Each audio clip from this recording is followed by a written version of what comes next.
You know what I mean?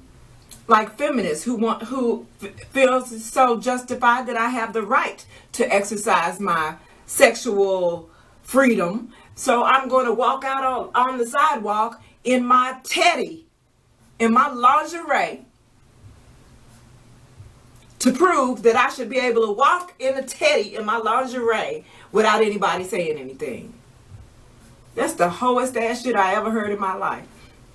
The hoest ass shit I ever heard. Now, when you do get you a dude and y'all get together, how you gonna feel about the next chick that enticed that dude in a teddy that's a little sexier than yours, and you done lost your so-called man, you done lost him, and now it's her fault that you lost him. Oh, it ain't her fault. She was just exercising her sexual freedom. Y'all kill me, all this feminist movement. And let me go ahead and go into it, since I'm gonna go into it. Okay, the breastfeeding fiasco, the public breastfeeding fiasco. If you put a little blanket over that shit and cover that shit up, yes, you should be able to go. Baby's got to be fed. You know, I get that. You know, before I go into that, let me just say I get that, and I don't have a problem with that. But for you guys that want your just bare ass titty out in public sight, cause feeding your baby is natural.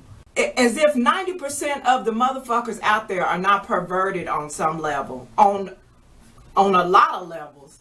And if they not gonna look at your bare ass titty and just see you feeding your baby, they're gonna be like, she got her bare ass titty out. If you saw somebody walking around with their bare ass titty out, you'd be like, why does she have her titties out? Even if you know it's to feed the baby, really it's just gonna be out though? You ain't gonna just put a blanket over that? And I have relatives that I have a niece. She asked Mr. first, you know, are you okay with that? You know, with her breastfeeding the baby. He's like, I don't have a problem with it. But when she pulled it, he's like, I'm not an advocate for it, but I don't have a problem with it if that's what you're comfortable doing. She pulled her shit out and he walked out because he's uncomfortable. That's his niece. And if it wasn't his niece, and if it was a strange woman and the woman was fine as frog hair and had the juiciest titties in the world, a good man is going to be uncomfortable, because that's the same bitch that's going to be uncomfortable if he holds the door, if a guy holds the door for her, open for her in her Daisy Dukes, and he grabs that ass. And she should be. I'm just saying, the same chick that's fighting tooth and nail for you to be able to have your titty out, feeding your baby or not, that's fighting for you to have your titty out, is going to be mad when she lose her man because somebody else got their titties out and he just happened to prefer her titties. Boo-bye. You're so extreme that you have no balance. And I know it's your parents' fault, and I know it's their parents' fault, and their parents' fault, and their parents' fault, but I don't feel like going back that far, so I'm blaming it on your grown ass. If you're an adult age person, then I need you to make adult decisions. I need you to be balanced in said decisions. And pardon me if I'm a little on edge, but it's the holiday season, and that's just not my shush. It's just not my time of year. You know, people are experiencing tragedy and loss, and people are being phony happy, okay? Because, holiday greetings, seasons greetings and all that good stuff.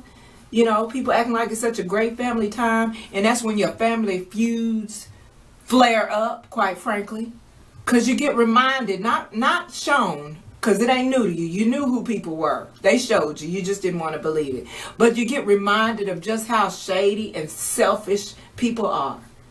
And not to mention somebody and they people gonna get stomped to death during the whole marketing bullshit of it all. Screw you and your Black Friday. What was I gonna do? Oh, my hair. God. And now there's no battery time. Oh, let me plug this bitch up for a few minutes. Watch my fucking language.